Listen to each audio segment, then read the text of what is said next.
Welcome to Montana's TV. This is a Montana TV special.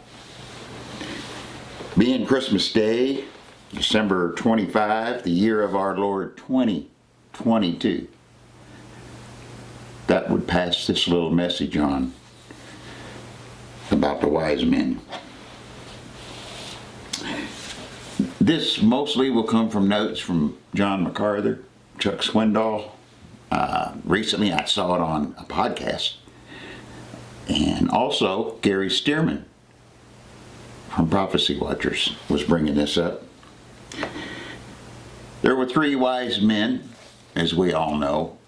Usually when it's portrayed, there's two medium to lighter skinned and one that's darker. He's the one from Ethiopia. Some believe that from Noah, it's descendants of Ham, Shem, and Japheth. They went different directions, and we all know that because we've seen it on Christmas cards every year. I'm also the one that has the Montana Minute. How the animals go on the ark. 2 by 2s? No, 2s and 7s. That's what we like to do around here, is find out those things that we've been taught, but they're not necessarily true. I believe that's Michael Heiser. What you think may be so isn't true. There's a lot of that going on. In the text, in the Bible, basically all there is, there came wise men from the east. We don't know their names. Historical writers, but what we do know is that they were considered the Magi, M-A-G-I. Some believe, whether it's true 100% or not, that comes from the word magic, which, if you remember the Pharaoh, when Moses turned his staff into a snake, the magicians there wanted to recreate that. They said they could do it, and they made 2 snakes. They just wasn't expecting what happened next, and Moses ate both of them, his snake. Then he turned it back to his staff. They were members of a priestly group, and the Persians were from, we know it now, modern day, Iran. Yeah, that Iran. Calculus, algebra, there's a lot of things that came from there, and these guys were pretty wise. That they came from Nebuchadnezzar when he wanted his dream interpreted, and the Magi could not do it. Daniel said, I can do it, but I'll have to pray to my God. Interdimension. The Magi was the priestly line of the people among the Medes. If, biblically speaking, the God of the Bible with Abraham, there was 12 tribes. One tribe was the Levites. They were set out as one of the 12 as the priestly tribe. Oddly enough, the Magi did the same thing. They were kingmakers. They did believe in one God, which during that time period, as you know, like the Egyptians, I believe they had 2,000 different gods. Sun god, you'll see that a lot in other religions. There'll be a sun god, which will be the father, the mother, and the child. And they worship the sun god as the Egyptians did. You see that a lot. They were somewhat, the Magi, occultists, because they did believe in divination. They were into astrology and astronomy. Now, one of those is considered occultic and the other's not. Looking at the stars and such isn't necessarily wrong in God's eyes. He put the stars out there for us to gaze, but He didn't want you to use those to tell the future. horoscopes. Some of you don't want to hear that probably, but they follow under that. Occultists.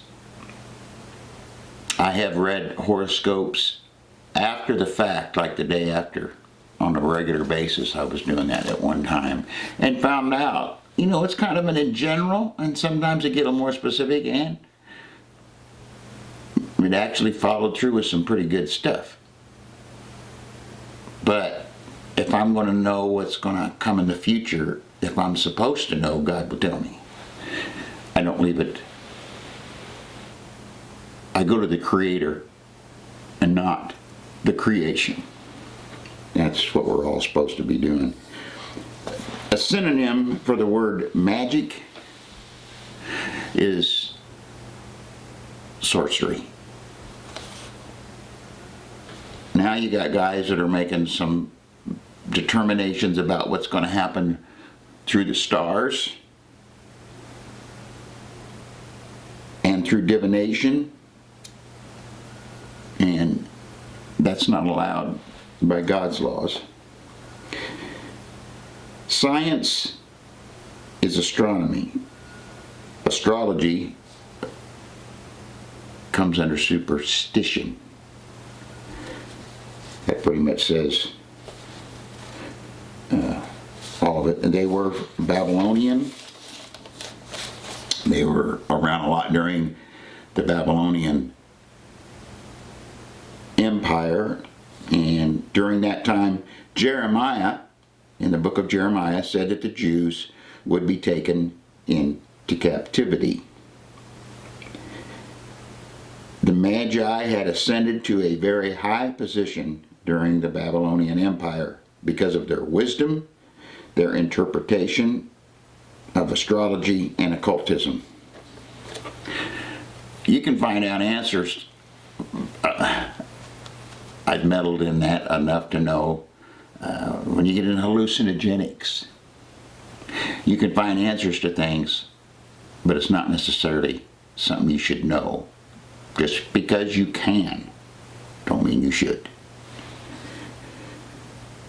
They became very familiar with Jewish beliefs and of a coming Messiah because they believed in one God. They knew of this prophetic plan of the one to come. I mentioned that there was 12 tribes. One of them was the priestly tribe, which would be the Magi.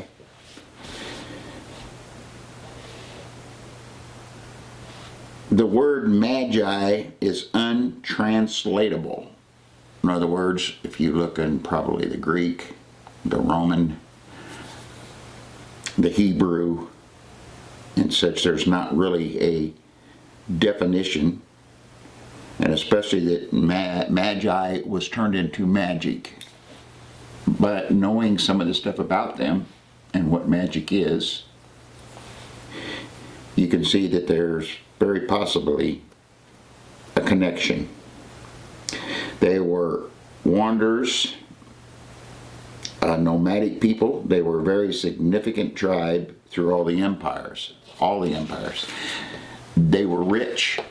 Most of them had a very high social status. They were advisors to the royalty of the East. I know I've got some stuff here in the notes. Okay, this is a good part. Some of the Magi's functions. Fire. This would be like fire from an altar, a deity. The perpetual flame that always was going, and whenever they needed fire, they would go over there and they could light from that fire to start another. They were monotheistic. They believed in one God. Altar number 2 was for the blood sacrifice, which again, a lot of people believe that they learned that part from Daniel and the way the Jews looked at their God. They moved by a cloud during the day and and there was a pillar of fire at night when they were in the wilderness. So that's why a lot of people do believe that that's why they were so into that fire at that altar. After the sacrifice was burned, the priest would consume the meat as the Levites did. It was a parallel to Judaism. Since the beginning, did you know in Iran that they call their demons their jinn? You ever heard about a genie in a bottle and a jinn? It's all tied together. Imagine that. Satan was counterfeiting the true religion from the beginning. So some would say that even though they were doing good things, you could see some people that you know dang well don't believe in the God of heaven, but they do a lot of good things because God can use them. He can give them a reprobate mind, whatever he needs to do to make his story come true.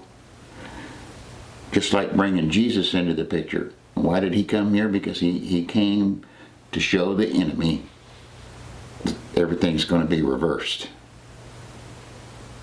I came here to win. And he did. We're going to consider that part one. Part one of the Magi for the Christmas story. Part 2 will be released shortly after that. You don't want to miss it here on Montana's TV.